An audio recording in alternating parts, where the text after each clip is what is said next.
Buenos días, jóvenes. Soy el doctor Dani Carlos Valdivieso Terán, docente de la materia de morfofunción del curso básico, que en esta oportunidad voy a disertar el tema aparato urinario, capítulo 26. Entonces, para entender el aparato urinario debemos marcarnos objetivos de aprendizaje. En primer lugar, mencionar los órganos que componen el aparato urinario y sus funciones.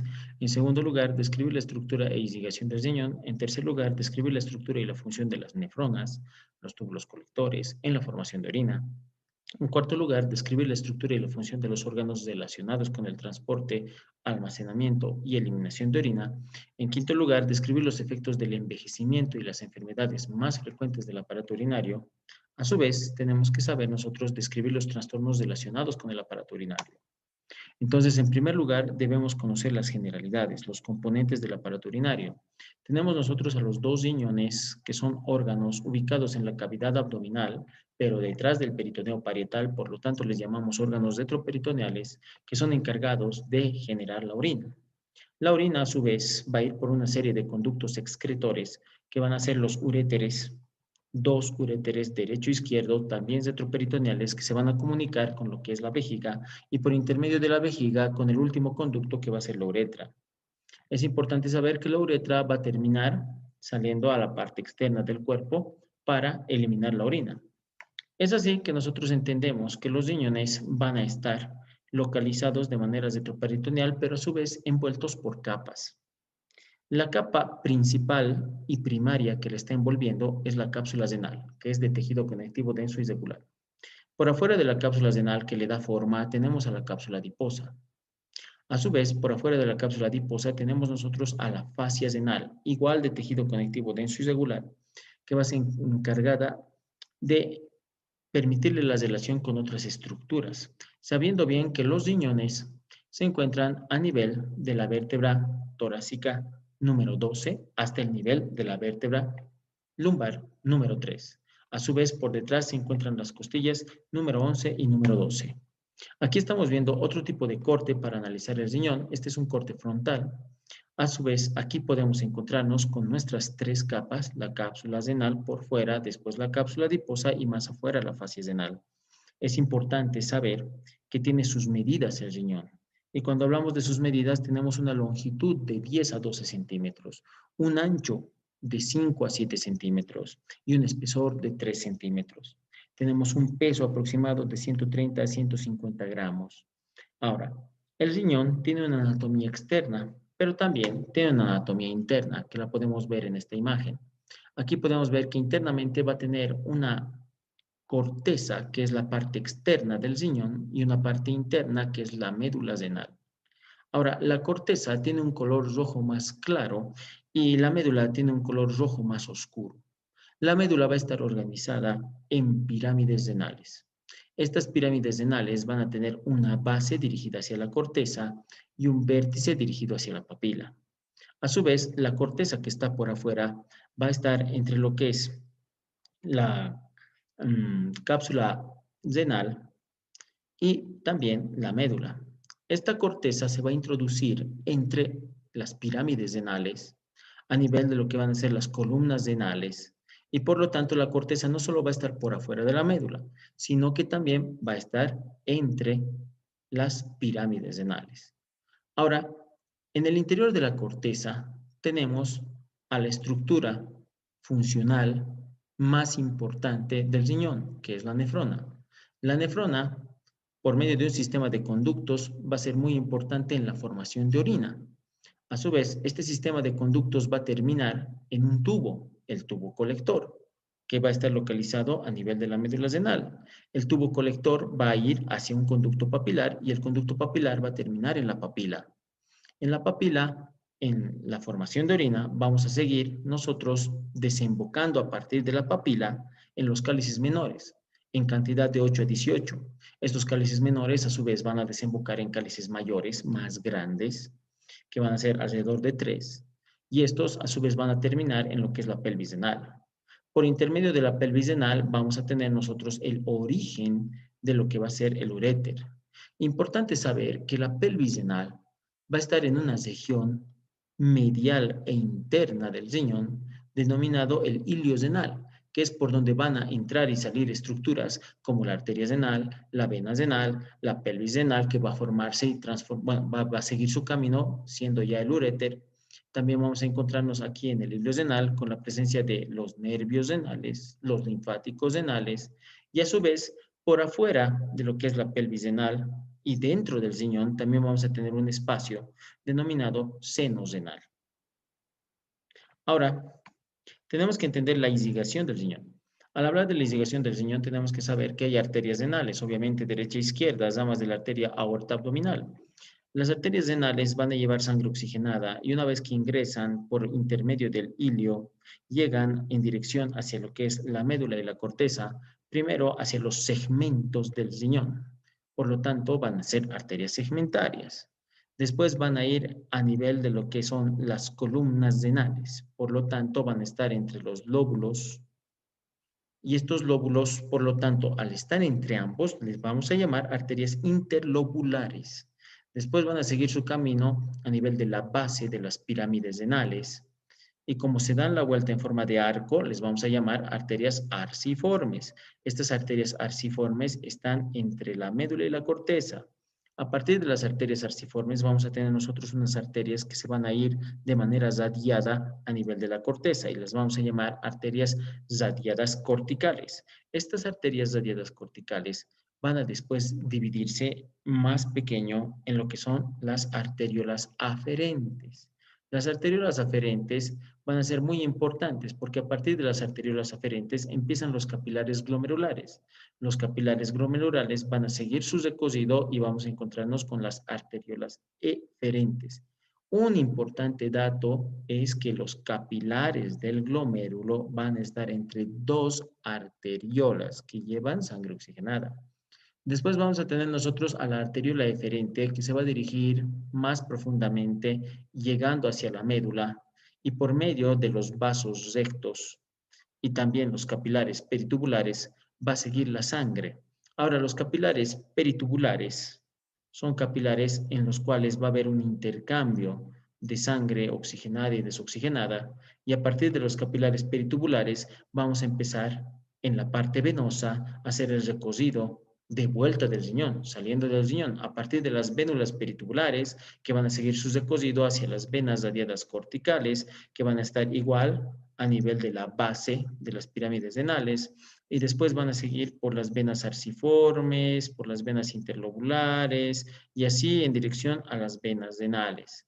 Estas venas renales que después van a desembocar a nivel de lo que va a ser la vena cava inferior. Ahora, es importante para nosotros conocer que todo el flujo sanguíneo va a servir de manera esencial en el riñón, porque el riñón recibe alrededor de 20 a 25% del flujo sanguíneo total. Además de que este flujo sanguíneo me va a servir para entender la fisiología del riñón, con las funciones que vamos a detallar más adelante.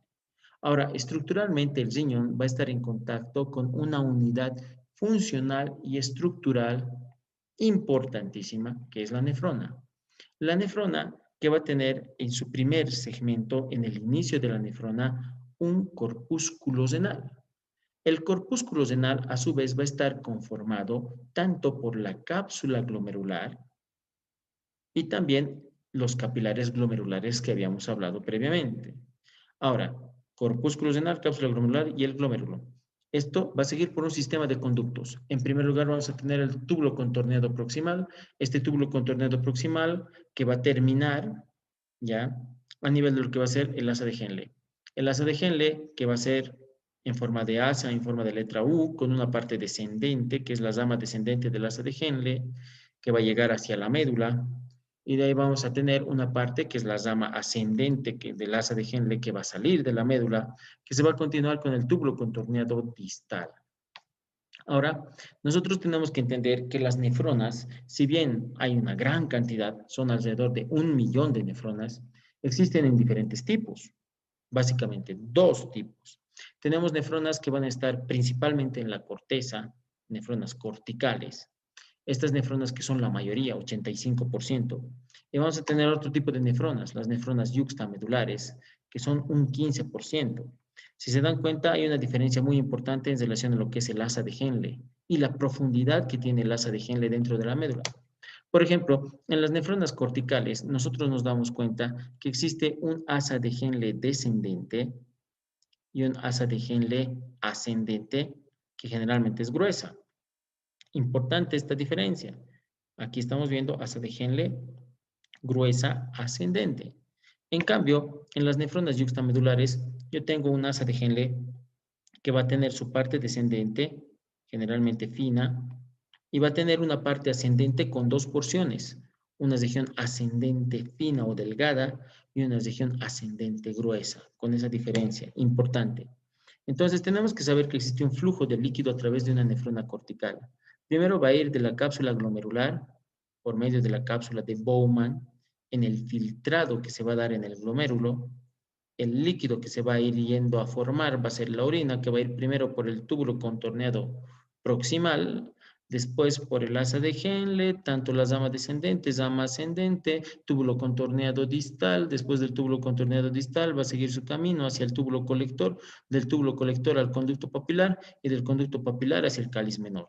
Todo eso nosotros ya conocemos. Además, aquí vamos a ver algo interesante en relación al flujo de líquido a través de la nefrona yuxtamedular, que si bien empieza igual en la cápsula glomerular, túbulo contorneado proximal, las dos porciones de la rama ascendente de Henle son importantes, la porción delgada y la porción gruesa, y después sigue todo su camino como la anterior descripción de la nefrona cortical. Ahora, tenemos que saber nosotros de que hay que detallar la parte histológica y la parte funcional de esta nefrona. En primer lugar, hemos dicho que la primera parte de la nefrona es el corpúsculo renal, que está formado por el glomérulo y la cápsula glomerular, la cápsula de Bowman. Entonces, aquí tenemos que ver que los capilares glomerulares tienen una característica especial, porque estos, como todos capilares, van a tener células de tejido endotelial, principalmente formando parte de sus paredes. Esta va a estar en contacto con lo que va a ser la cápsula de Bowman. La cápsula de Bowman va a estar conformada por epitelio pavimentoso simple. Ahora, la cápsula de Bowman va a tener dos regiones muy importantes. La capa visceral de la cápsula de Bowman, que va a estar en contacto con los capilares glomerulares, y la capa parietal, que va a encontrarse por afuera. Entre la capa parietal de la cápsula de Bowman y la capa visceral de la cápsula de Bowman, nosotros nos vamos a encontrar con un espacio que es el espacio capsular. Y a partir del espacio capsular, todo lo que se filtra va a seguir por el túbulo contorneado proximal. Ahora, algo importante de la capa visceral de la cápsula de Bowman es que tiene células especializadas, que son los podocitos. Estos podocitos, como lo dice acá, están en la capa visceral de la cápsula de Bowman y van a tener sus pedicelos que van a formar después parte de lo que va a ser la membrana de filtración. Aquí en esta imagen, también algo que nos debe llamar la atención es principalmente que la arteriola aferente y la arteriola eferente van a estar en contacto con la rama ascendente del asa de Henle. Y aquí es interesante saber que en la rama ascendente del asa de Henle hay una región donde sus células van a estar más densas, bien agrupadas, y se va a denominar esta región la mácula densa.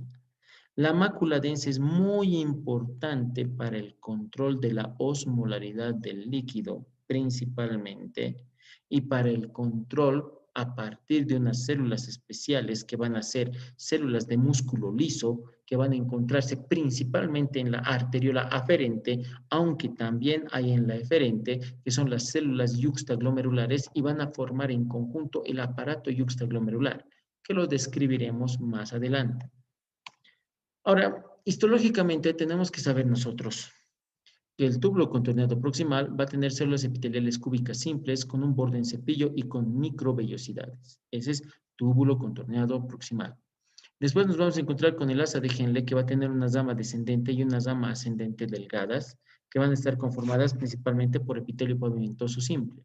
Después vamos a tener un asa de Henle en la rama ascendente gruesa. Ojo, esta rama ascendente gruesa, recordarles que se va a encontrar principalmente en las nefronas yuxtamedulares, con un epitelio cúbico acilíndrico bajo.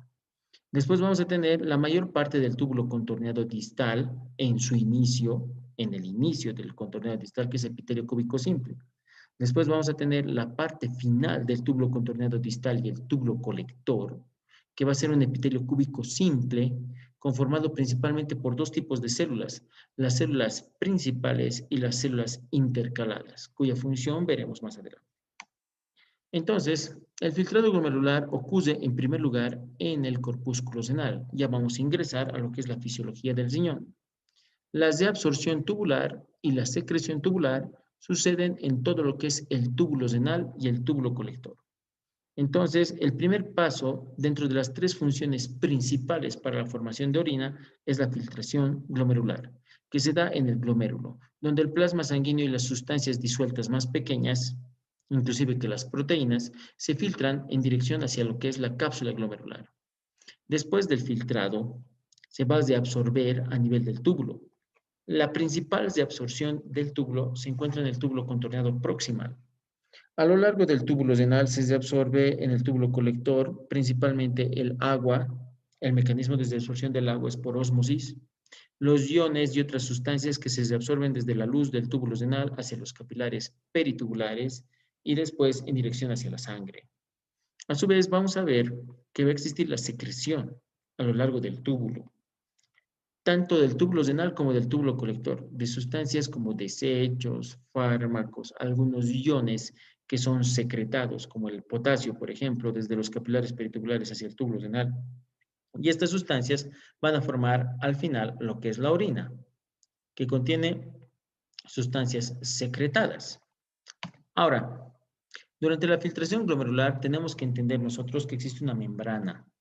Esa membrana la vamos a llamar como membrana de filtración.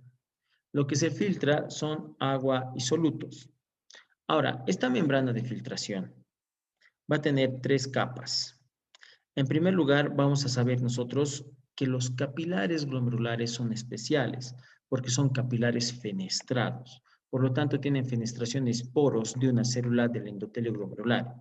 Generalmente previene la filtración de glóbulos rojos por el tamaño de las fenestras que no permiten el paso de los glóbulos rojos al ser 0.007 micras, pero permite el pasaje de otros componentes del plasma sanguíneo como agua, iones, etc.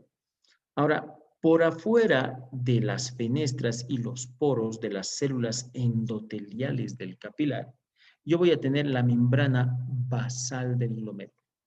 La membrana basal del glomérulo no es una sustancia celular, más bien es acelular. Va a estar conformada principalmente por glucoproteínas y fibras de colágeno. Va a ser como si fuera la matriz extracelular. En este caso, previene la filtración de proteínas de mayor tamaño por la carga. Las glicoproteínas tienen carga negativa y las proteínas que se van a querer filtrar tienen carga negativa. Negativo con negativo se repelen. Por lo tanto, la membrana basal glomerular, por la carga negativa que tiene, evita el paso de proteínas de mayor tamaño. Ahora, en esta membrana de filtración, yo me voy a encontrar también por afuera a los podocitos en la capa visceral de la cápsula de Bowman, que van a tener una hendidura de filtración. Esta hendidura de filtración se va a encontrar entre sus pedícelos. A su vez, vamos a ver que va a haber una membrana de la hendidura de filtración de los pedícelos. Esa membrana de la hendidura previene la filtración de proteínas de tamaño mediano, generalmente. Entonces, si nos damos cuenta, existe esta membrana de filtración que impide que principalmente las proteínas se filtren hacia la orina. Ahora, tenemos que saber nosotros de que para entender la filtración tiene que existir una presión neta de filtración. Cuando hablamos de la presión neta de filtración, aquí estamos hablando de los términos hemodinámicos que siempre se han conocido. En primer lugar, tenemos que saber que hay una presión que está a favor del filtrado, que es la presión hidrostática del capilar glomerular, que tiene un valor de 55 milímetros de mercurio. Además, tenemos nosotros la presión hidrostática a nivel de lo que es la cápsula de Bowman, que está en contra de la filtración, que tiene un valor de 15 milímetros de mercurio. Además, yo voy a tener la presión propia de las proteínas que van a estar en la sangre, la presión coloidosmótica sanguínea, que es igual de 30 milímetros de mercurio, que es la presión de las proteínas que no se han podido filtrar. Esa presión de las proteínas tampoco quiere que exista filtrado.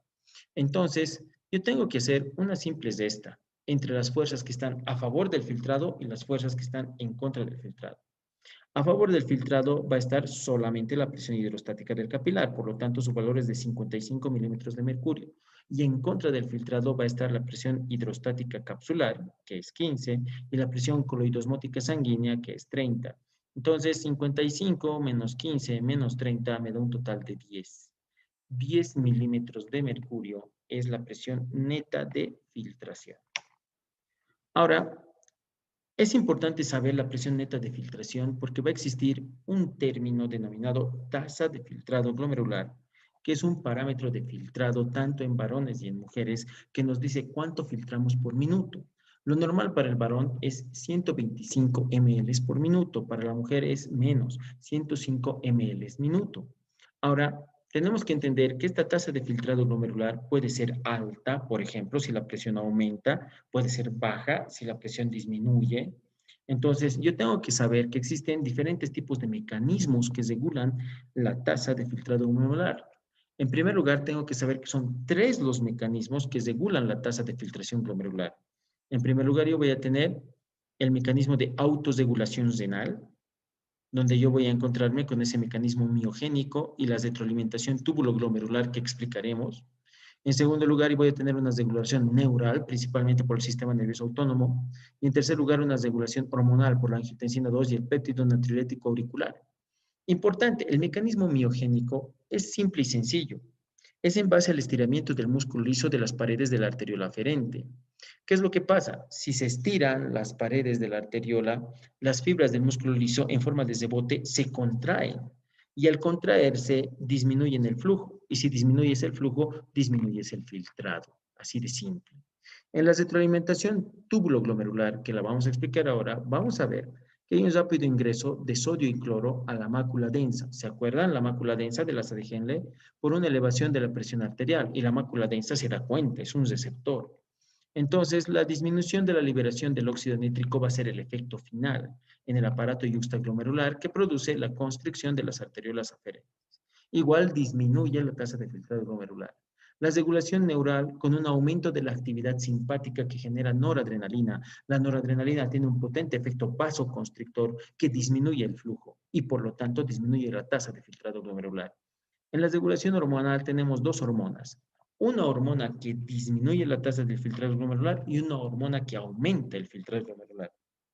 La angiotensina 2 del sistema adenina-angiotensina-aldosterona va a ser parte de la disminución del volumen sanguíneo, como por la constricción de las arteriolas aferentes y eferentes, porque la angiotensina 2 es un potente vasoconstrictor. En cambio, el péptido natriurético auricular, generado desde el corazón, va a ser formado cuando hay un estiramiento por un exceso de volumen que le llega al corazón. Entonces, el estiramiento de la aurícula en el corazón estimula la secreción de este péptido natriurético auricular.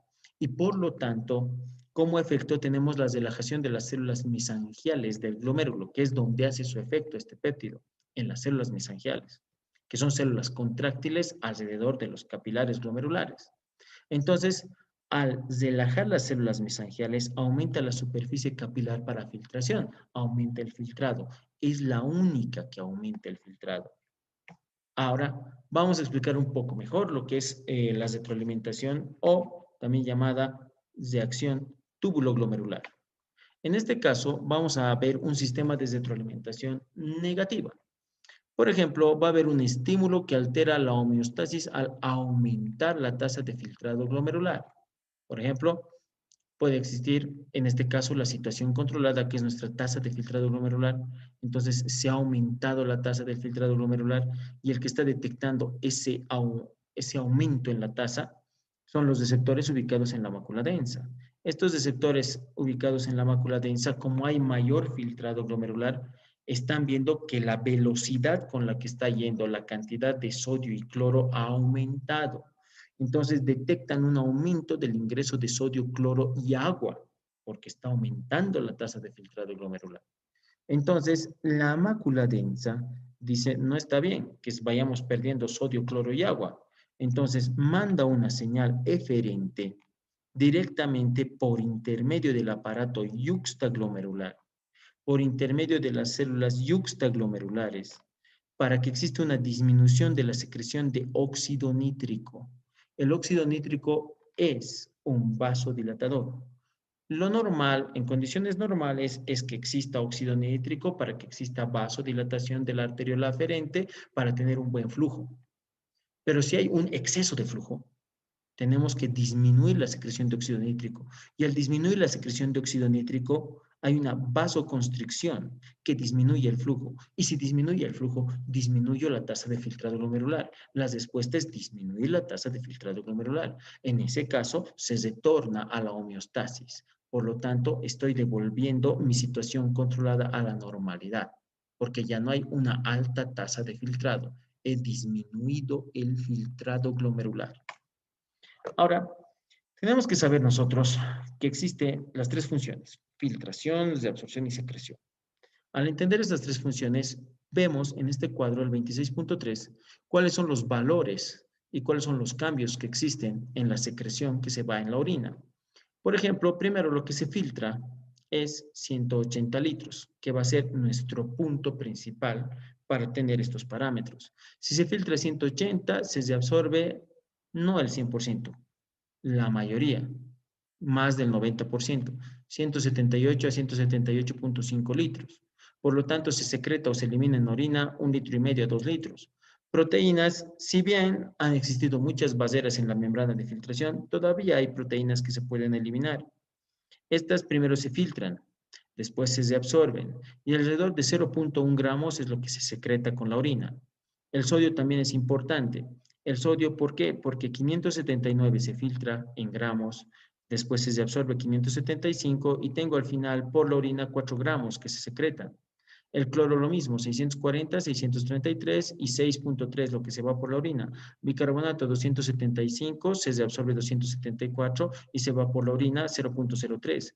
La glucosa, bien importante, la glucosa, algunos aminoácidos, ácido láctico, todo lo que se filtra se reabsorbe y nada debería irse por la orina. Si se va por la orina tengo glucosuria, que más adelante vamos a ver.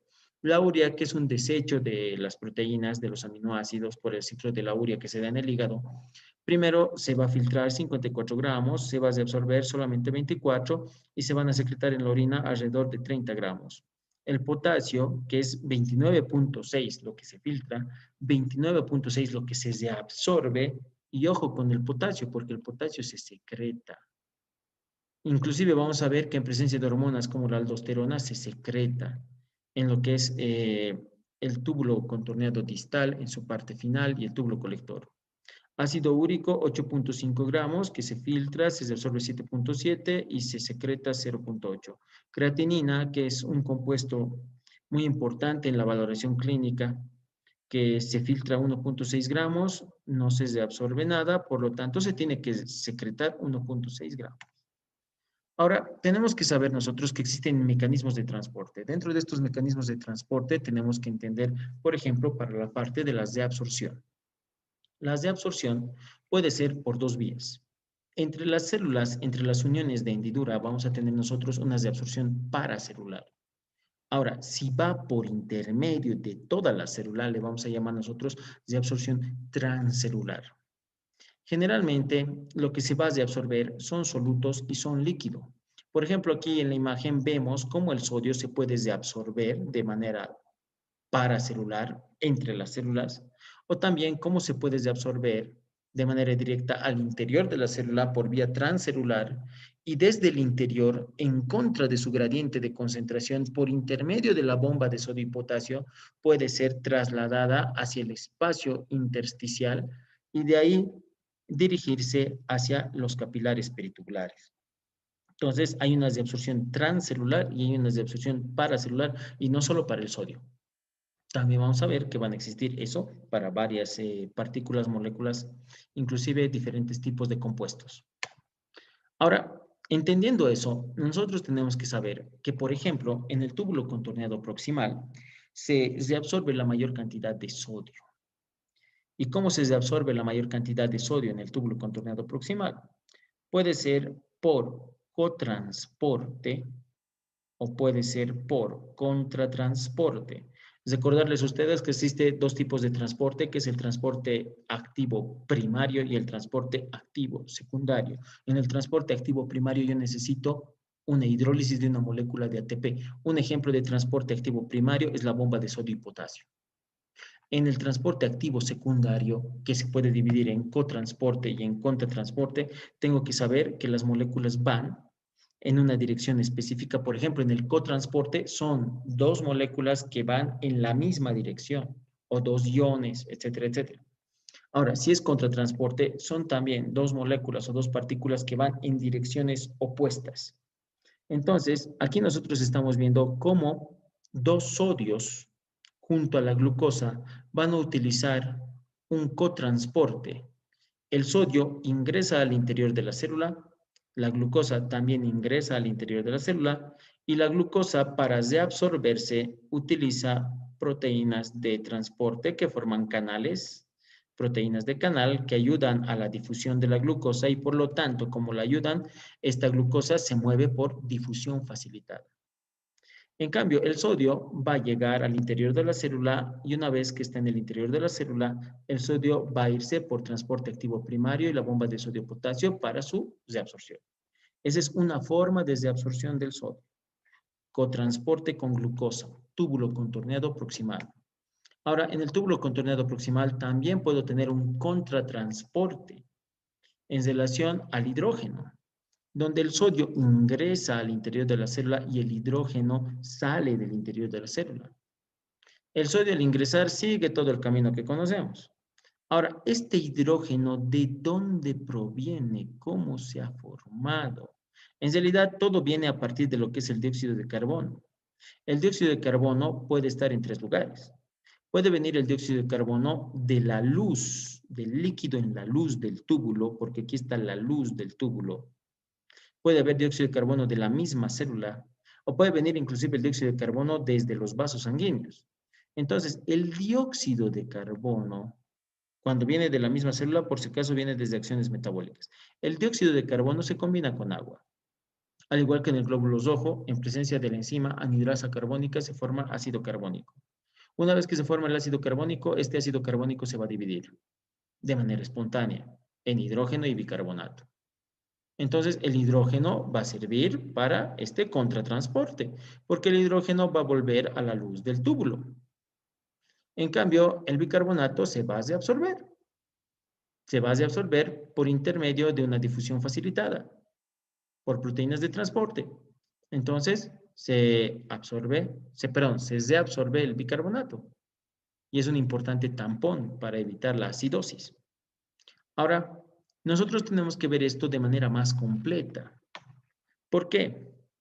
Porque este dióxido de carbono y este hidrógeno también tienen reacciones dentro de lo que es el líquido en la luz del túbulo. El hidrógeno que nosotros hemos llevado hacia la luz del túbulo se mezcla con el bicarbonato. ¿Se acuerdan que el bicarbonato estaba aquí en los vasos sanguíneos? El bicarbonato de los vasos sanguíneos se filtra hacia la luz del túbulo. A mí no me conviene perder bicarbonato. Entonces, el bicarbonato se va a combinar con este hidrógeno y van a formar ácido carbónico y el ácido carbónico va a formar agua que se va a ir con la orina y va a formar aquí dióxido de carbono que se va a reabsorber y al final, por intermedio del dióxido de carbono, hago ácido carbónico en presencia de la anhidrasa carbónica y de aquí se dividen y tengo aquí yo el hidrógeno y aquí tengo el bicarbonato. Entonces yo me doy cuenta cómo el bicarbonato que se estaba yendo por la orina, ahora por un intermedio de reacciones metabólicas y químicas, se está reabsorbiendo y está volviendo a la sangre. Entonces al final de cuentas yo no pierdo bicarbonato. Lo que estoy perdiendo con la orina es principalmente agua y también una cantidad de dióxido de carbono, pero no estoy perdiendo el bicarbonato porque lo estoy reabsorbiendo. Eso va a pasar en el túbulo contorneado proximal. Ahora, también tenemos que entender algo muy importante. Van a existir fuerzas, gradientes electroquímicos, que promueven la reabsorción pasiva de solutos, por vía transcelular y por vía paracelular. Por ejemplo, uno de estos solutos es el cloro. El cloro de carga negativa puede ir por vía paracelular y se puede reabsorber de esa manera. Y el cloro, al ser un soluto y de carga negativa, arrastra a solutos de carga positiva, como el potasio, el calcio, el magnesio, la urea. Y de esa manera, todos estos pasan por difusión por vía transcelular, gracias al que el cloro los está arrastrando por las cargas. Además de que cuando se arrastra todo esto, que son solutos, por ósmosis, si los solutos se mueven en una dirección, hacen un transporte obligatorio de agua y jalan agua desde la luz del túbulo en dirección hacia los capilares peritubulares. Importante eso a nivel de todo lo que es el túbulo renal. Ahora, nosotros tenemos que saber que después del túbulo contorneado proximal, tenemos el asa de Henle. Y en el asa de Henle vamos a hacer hincapié en una región específica, que va a ser la parte gruesa del asa de Henle. En la parte gruesa del asa de Henle tenemos nosotros un cotransporte sodio 2 cloruros potasio. En este caso, este cotransporte permite el ingreso de más solutos. Recordarles que el asa de Henle en su parte gruesa es impermeable al agua. Por lo tanto, en este caso estamos haciendo una reabsorción de solutos. Y se va a reabsorber soluto porque el cloro va a ingresar por sus cargas y por transporte, por canales de transporte, directamente hasta el interior de los capilares. El sodio se va a reabsorber por transporte activo primario, la bomba de sodio y potasio. Y el potasio, como no va a poder reabsorberse, va a dirigirse de nuevo hacia la luz y se va a secretar. A su vez, vamos a ver nosotros de que por vía transcelular, perdón, por vía paracelular, cationes como sodio, potasio, calcio y magnesio se pueden reabsorber. Esto principalmente en el asa de Henle, en el segmento grueso. Y esto es importantísimo. ¿Por qué? Porque este es el único lugar en el asa de Henle donde cambian las cosas. Antes se movían solutos, se movía agua. En cambio, aquí solo se mueven solutos. Eso es importante para entender los términos que vamos a ver sobre la orina concentrada y la orina diluida. Para terminar, en la parte final, en el túbulo colector y en la parte final del túbulo contorneado distal, tengo yo dos células, las células principales y las células intercaladas.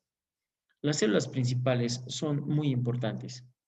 ¿Por qué? Porque estas células principales, ¿ya?, van a tener la función de ayudar en lo que va a ser la secreción de potasio. Ahora, las células principales van a ser activas porque ahí va a llegar la hormona aldosterona. Importante. Ahora, las células intercaladas también son importantísimas porque van a ayudar en la regulación del pH. ¿Cómo? Ayudando a la secreción y eliminación de hidrógeno.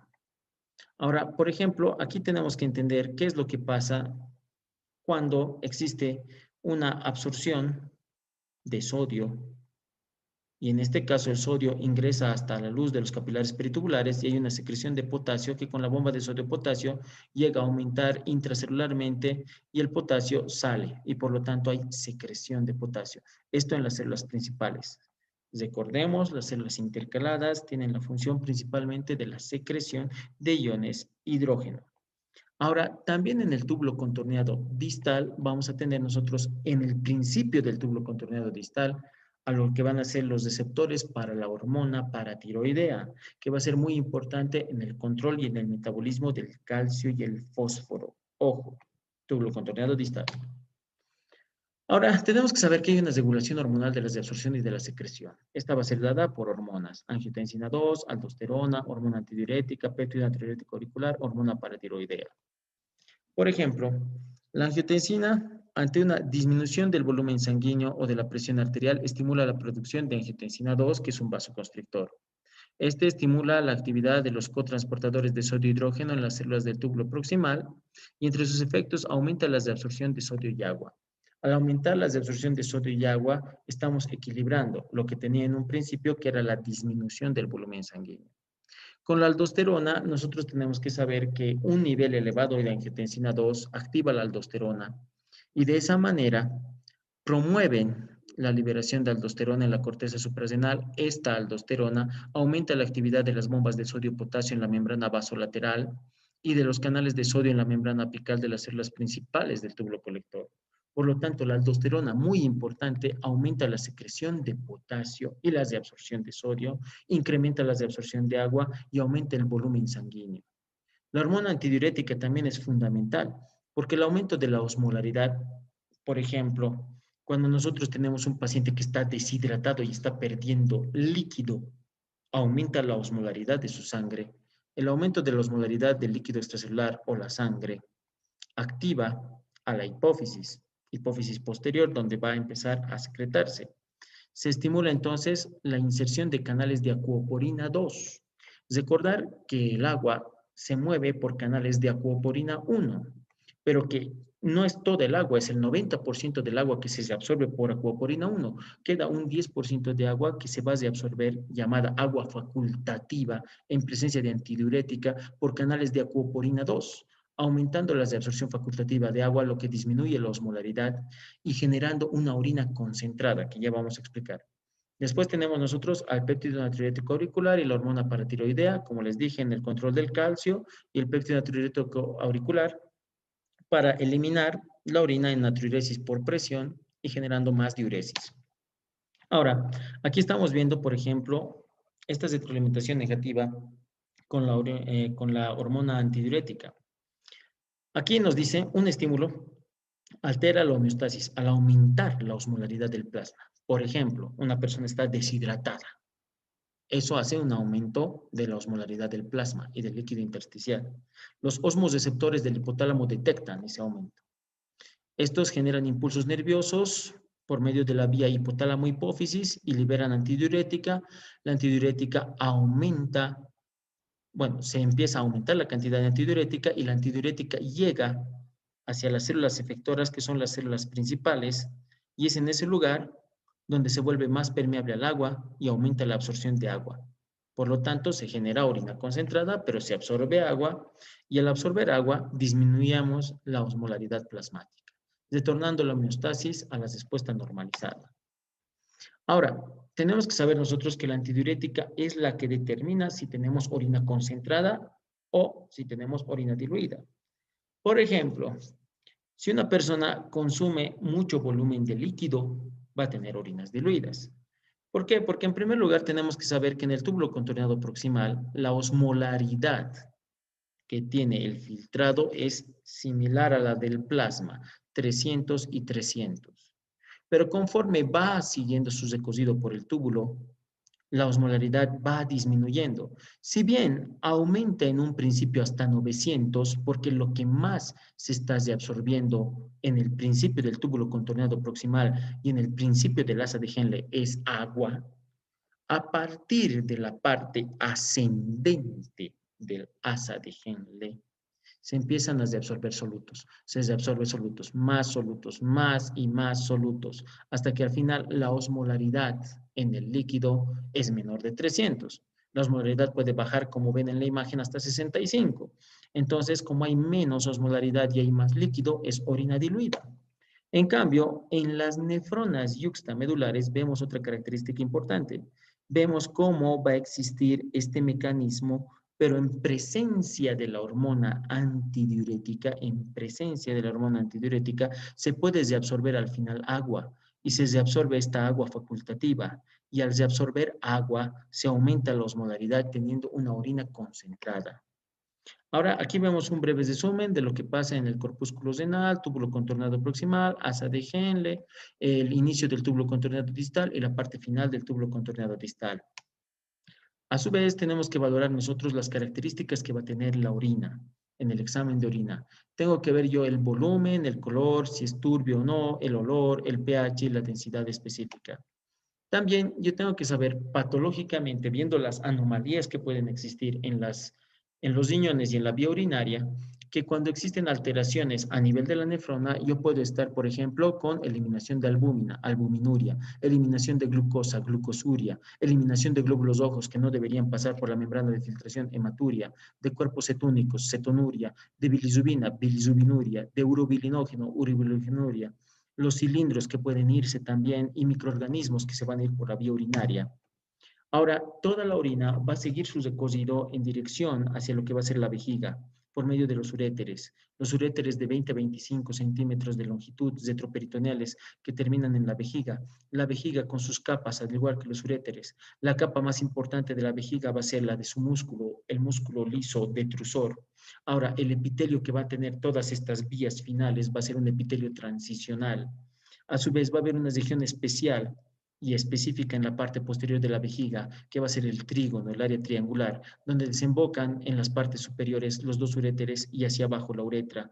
La uretra va a seguir su recorrido hasta terminar en el meato urinario externo. La uretra va a tener sus esfínteres, va a tener un esfínter uretral externo que va a ser controlable, músculo esquelético somático, y también vamos a tener un esfínter uretrario interno que va a ser de músculo liso. A su vez, la uretra va a tener 3 porciones en el varón y en la mujer solo va a ser un conducto de una porción. En el varón vamos a tener primero una uretra prostática, después una uretra intermedia y una uretra esponjosa. La uretra prostática que atraviesa la próstata y además de orinas recibe secreciones de espermatozoides, factores de motilidad, viabilidad espermática, sustancias que vienen de otras glándulas como el conducto deferente. También vamos a ver ahí de las vesículas seminales. La uretra intermedia que atraviesa el periné, segmento más corto, la uretra esponjosa que va en el pene, el segmento más largo. Ahora, hay diferencias entre el hombre y la mujer. En el hombre la uretra es 5 veces más larga. En el hombre la uretra se divide en 3 segmentos, que ya los hemos nombrado. En el hombre la uretra es un conducto común para el aparato urinario y el aparato reproductor.